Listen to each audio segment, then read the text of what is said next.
Hello friends, welcome back to my YouTube channel Neo Homeopathy. हम pathology पढ़ रहे थे और पैथोलॉजी में हमने सबसे पहले 10 मार्क्स के इंपॉर्टेंट टॉपिक्स को उठाए थे। तो 10 मार्क्स में अभी तक हम general pathology, haematology, hepatobiology system, cardiovascular, respiratory system के सारे जो इम्पोर्टेंट टॉपिक्स थे वो कवर कर चुके हैं। उसकी प्रीवियस वीडियो आप देख सकते हो। इसके बाद फिर हम बात करते हैं गैस्ट्रोइंटेस्टाइनल सिस्टम। तो इसमें आपको पूछ सकता है इन्फ्लामेटरी बाउल डिसीज, ठीक है। रीनल सिस्टम, तो इसमें नेफ्रोटिक सिंड्रोम और एंडोक्राइन और मेटाबॉलिक डिसऑर्डर, तो इसमें डायबिटिक मेलाइटस। तो इसमें जितने कवर हो सकते हैं मैं इस वीडियो में कवर कर दूंगा, और बाकी अगर एक आधा टॉपिक बचेगा तो वो नेक्स्ट वीडियो में देखेंगे। तो शुरू करते हैं। सबसे पहले हमारा आ जाएगा, ठीक है, सबसे पहले हमारा आ जाएगा इन्फ्लामेटरी बाउल डिसीज। तो ये हमारा टॉपिक नंबर 16 है 10 मार्क्स के लिए, जो इंपॉर्टेंट टॉपिक्स थे उसमें से। तो inflammatory bowel disease. Bowel sound आप कहाँ सुनते हो? अगर याद हो तो बोवल अपन इंटेस्टाइन को बोलते हैं, ठीक है। तो ये कहाँ पे आती है? ये इंटेस्टाइन की बीमारी है, ठीक है। तो डेफिनेशन देखते हैं। तो इन्फ्लामेटरी बाउल डिसीज इस ए ग्रुप, ठीक है, एक ग्रुप है डिसीजेस का, chronic inflammatory disorder of the gastrointestinal tract, GI tract, of unknown exact cause, characterised by relapsing and remitting inflammation. इसमें क्या होता है, अब ध्यान से समझो। इन्फ्लामेटरी बाउल डिसीज जो है ये एक क्रॉनिक इन्फ्लामेटरी डिसऑर्डर है गैस्ट्रोइंटेस्टाइनल ट्रैक्ट का। और ये इन्फ्लामेशन क्यों हो रहा है, इसका एग्जैक्ट कॉज अभी तक किसी को पता नहीं है। और ये रिलैप्सिंग हो सकता है। रिलैप्सिंग मतलब कि थोड़ी जगह इन्फ्लामेशन हो रहा है, फिर नहीं हो रहा है, फिर थोड़ी जगह हो रहा है, फिर नहीं हो रहा है। और रिमिटिंग भी हो सकता है, मतलब कि एक महीने हुआ, फिर 2-3 महीने नहीं हुआ, फिर वापस से इन्फ्लामेशन चालू हो गया। तो उसको क्या बोलते हैं? IBD, inflammatory bowel disease.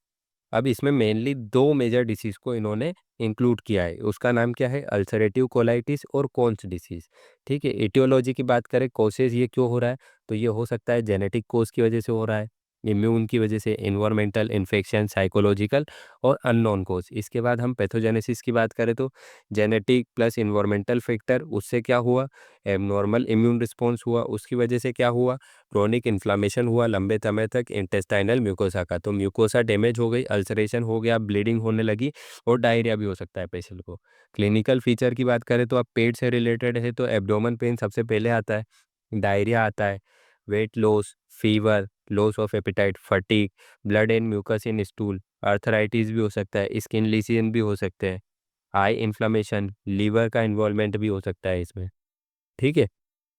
Complications को आप याद रख सकते हो, पाप का घर, ठीक है, ये एक निमोनिक है। बा, बी से ब्लीडिंग हो सकती है हैवी, ए से एब्सेस, पस भी बन सकता है, अनीमिया हो सकता है। पी से परफोरेशन, इंटेस्टाइन में छेद हो सकता है, जिससे इंटेस्टाइन जो आपने खाना खाया है वो पेट में लीक कर सकता है। जी से ग्रोथ हो सकती है, जैसे कैंसरस ग्रोथ।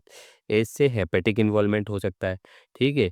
इन्वेस्टिगेशन की बात करें तो ब्लड टेस्ट कराएंगे, स्टूल एग्जामिनेशन, कोलोनोस्कोपी कराएंगे, ठीक है। इमेजिंग कराएंगे, जैसे सीटी, एमआरआई, फीकल काल प्रोटीन कराएंगे। ट्रीटमेंट की बात करें तो क्या होता है? मेडिकल मैनेजमेंट, एंटीबायोटिक देंगे, मेट्रोडिनाजोल देंगे, ठीक है। और सर्जिकल मैनेजमेंट भी अपन इसमें कर सकते हैं। अब इसमें क्या हो रहा है, समझो। इन्फ्लामेटरी बाउल डिसीज एक इन्फ्लामेटरी डिसीज है गैस्ट्रोइंटेस्टाइनल ट्रैक्ट की, जिसका के एग्जैक्ट कोर्स अभी तक किसी को पता नहीं है। ये रिलैप्सिंग भी हो सकती है, रेमिटिंग भी हो सकती है। इसमें दो मेन डिसीज को क्लासिफाई किया गया है, अल्सरेटिव कोलाइटिस, कोन्स डिसीज, ठीक है। एटियोलॉजी हमने इसकी देखी, पैथोजेनेसिस देखा, क्लिनिकल फीचर, कॉम्प्लिकेशन। अब टाइप्स ऑफ आईबीडी, ठीक है, ये उसी का टॉपिक है, लेकिन इसको मैंने अलग से इसलिए लिख दिया कि कभी कभी ये 5 मार्क्स में अलग से पूछ लेता है। वो बोल सकता है बताओ अल्सरेटिव कोलाइटिस, बताओ कौन सी डिसीज। तो आपको जो कॉम्प्लिकेशंस है, investigation, treatment, clinical feature same रखना है, खाली इसको क्या चेंज करना है, डेफिनेशंस को। तो अल्सरेटिव कोलाइटिस क्या होता है? Ulcerative colitis is a chronic inflammatory disease, जैसे अपना वो था आईबीडी, वैसे ये भी क्रोनिक है, of the colon in which inflammation and ulceration are limited to the mucosal layer. तो अल्सरेटिव कोलाइटिस में क्या होता है? इन्फ्लामेटरी डिसीज है कोलोन की। इसमें colon mainly ascending, descending, transverse colon ये ऐड होते हैं। और इसमें हम क्या बोलते हैं? इन्फ्लामेटरी, और इसमें अल्सर पड़ जाते हैं काय में? म्यूकोसल लेयर में। कौन सी disease is a chronic granulomatous inflammatory disease that can affect any part of the intestine. उसमें खाली कोलोन हो रहा था, इसमें एनी पार्ट हो सकता है फ्रॉम माउथ टू एनस। ठीक है। डायबिटिक मेलाइटस, डायबिटिक मेलाइटस क्या होता है? डायबिटिक मेलाइटस अपना डेफिनेशन की बात करें तो diabetic mellitus is a chronic metabolic disorder. कैसा है? क्रोनिक मेटाबॉलिक डिसऑर्डर है, characterised by increase blood sugar level, hyperglycaemia due to deflect in insulin secretion, insulin action और बोथ। अब इसमें ये क्या है? ये एक क्रोनिक मेटाबॉलिक डिसऑर्डर है। इसकी वजह से क्या होता है? Increase in blood sugar level, blood sugar level increase हो जाती है तो उसको अपन क्या बोलते हैं? हाइपरग्लाइसीमिया। और ग्लूकोज को कंट्रोल कौन करता है? इंसुलिन। तो इसमें डिफेक्ट आ जाता है या तो इंसुलिन के सिक्रीशन से, या तो फिर इंसुलिन के एक्शन में, या तो फिर दोनों हो सकता है। अगर इसके टाइप्स की हम बात करें तो टाइप 1 डायबिटीज मेलाइटस में क्या होता है? Due to autoimmune destruction of beta cells of pancreas. आपको पता होना चाहिए इंसुलिन कहाँ से सिक्रीट होता है? Beta cells of pancreas.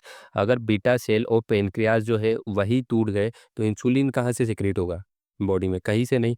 तो इंसुलिन का प्रोडक्शन ही नहीं होगा।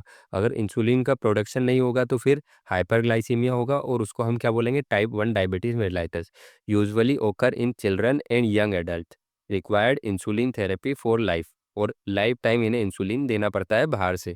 इसके बाद टाइप 2 डायबिटीज़ मेलाइटस, इसमें क्या हो रहा है? Due to insulin resistance and reactivity insulin deficiency. ठीक है।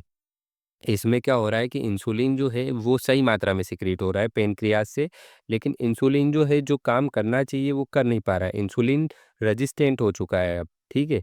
अब उसके बाद फिर हम बात करें, या तो फिर इंसुलिन उतना रिएक्टिव नहीं बचा।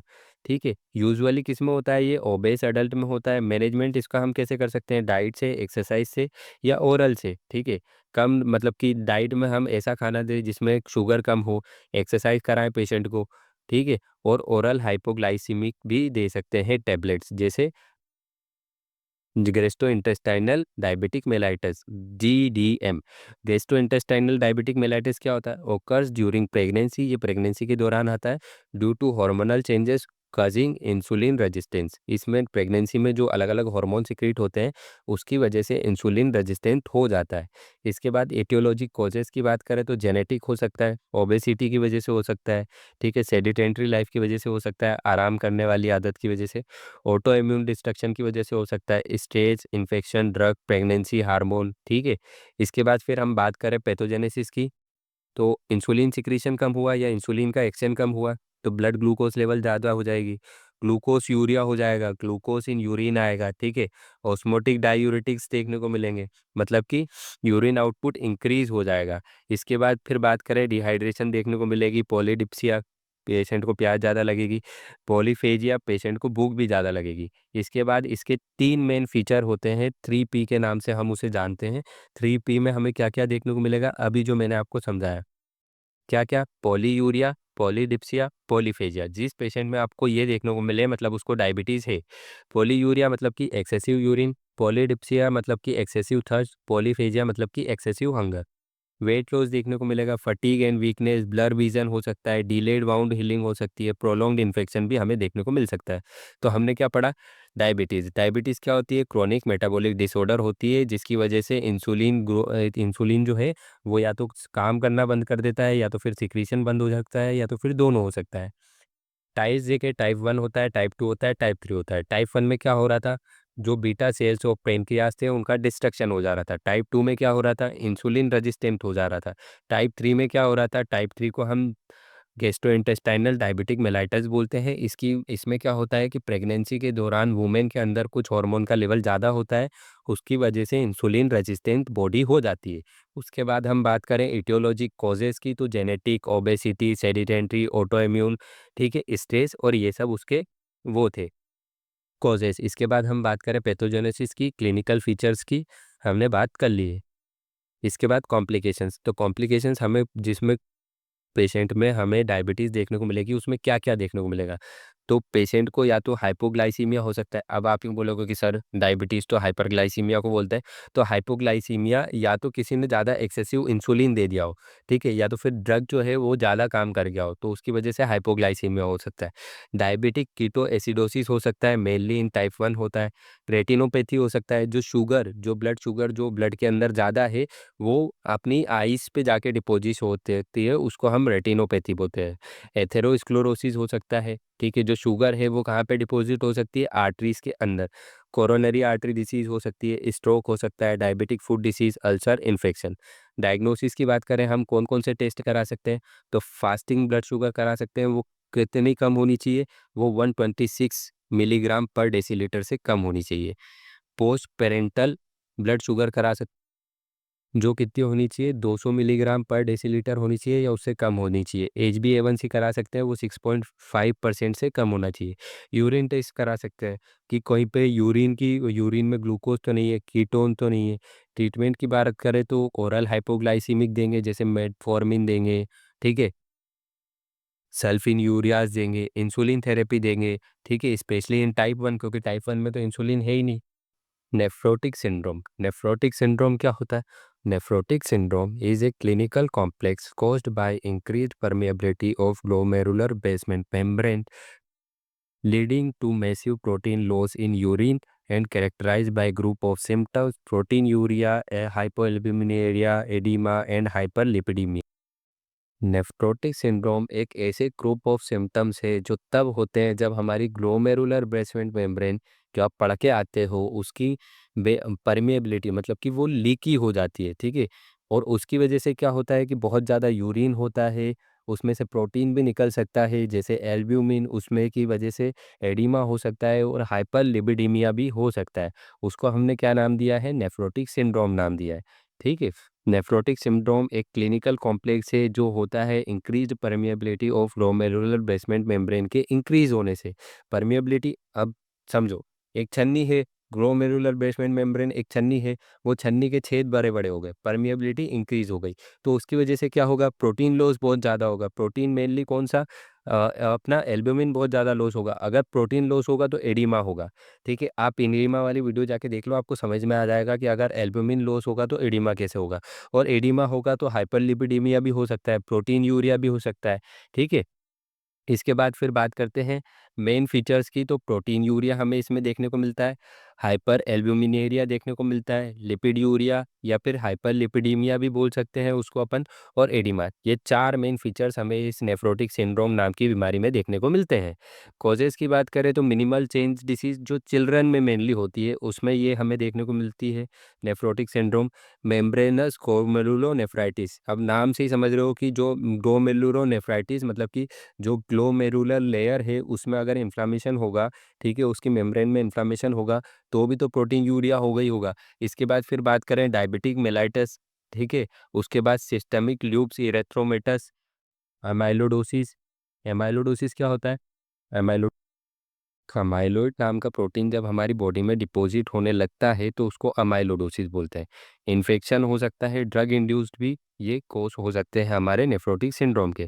पैथोजेनेसिस की बात करें तो damage to glomerular capillary wall, इसकी वजह से क्या हुआ?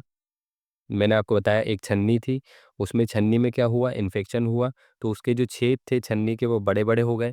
इसकी वजह से क्या हुआ? प्रोटीन निकलने लगा उस छन्नी से, प्रोटीन यूरिन में, और प्लाज्मा ऑन्कोटिक प्रेशर डिक्रीज़ हो गया। इसकी वजह से क्या होगा?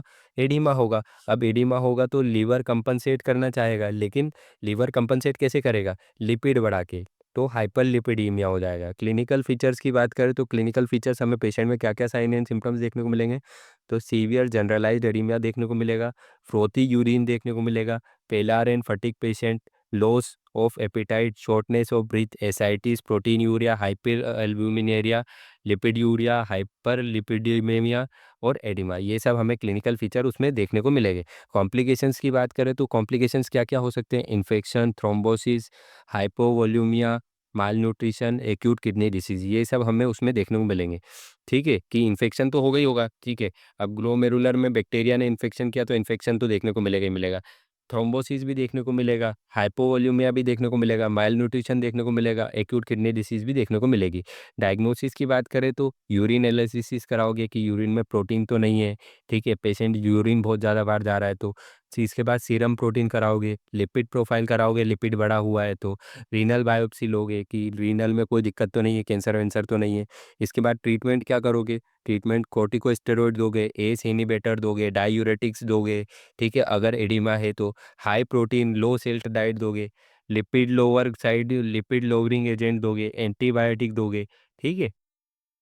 तो ये हमारा नेफ्रोटिक सिंड्रोम कंप्लीट हुआ और हमारे 10 मार्क्स से जितने इंपॉर्टेंट टॉपिक्स थे पैथोलॉजी में वो सब हमने कवर कर लिए हैं। अगर अभी भी आपने चैनल को सब्सक्राइब नहीं किया हो तो अब तो कर लीजिए, और लाइक कीजिए, शेयर कीजिए अपने दोस्तों के साथ, और अगर आपको जो भी डाउट हो आप कमेंट बॉक्स में पूछ सकते हैं, मैं उसका आंसर ज़रूर दूंगा। Thank you.